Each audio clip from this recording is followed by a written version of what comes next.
Mr. Hunt has announced that the spring budget will be on the 6th of March.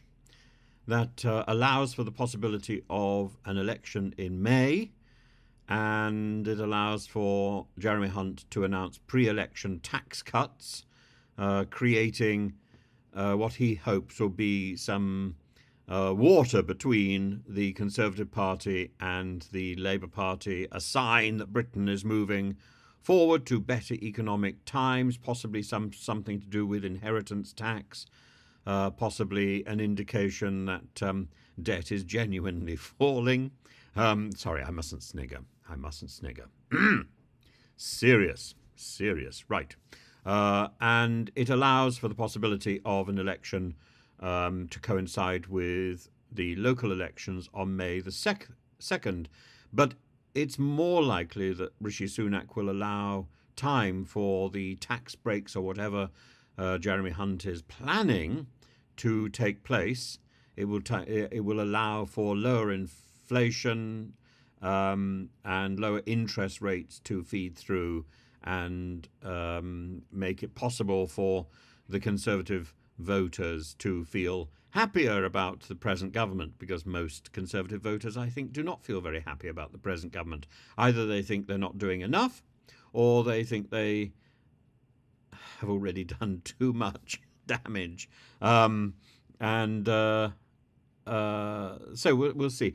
An election takes place 25 days after the dissolution of Parliament, which means Mr. Sunak would have to call an election in the week of March the 25th, which would be a couple of weeks after the budget. That would mirror one of John Major's elections, the successful one, and I'm sure Rishi Sunak will have that in mind, that Major had two elections, the first of which was successful because he went to the country slightly earlier than expected, and the second one was unsuccessful because he went to the country as late as possible.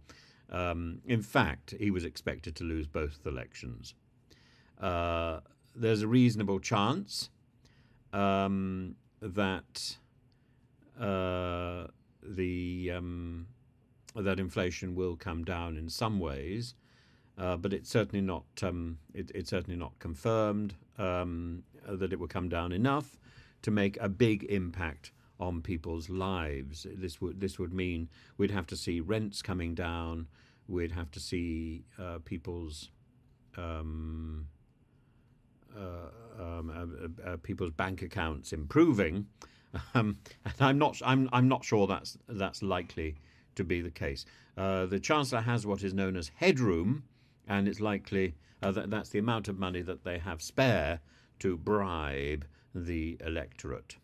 And at the moment, there's not a great deal of money, and it could be argued that if the Chancellor used that little bit to try and grab some sort of hope, that he would be wasting it and be accused of wasting the money on a bribe, on a sort of brazen bribe.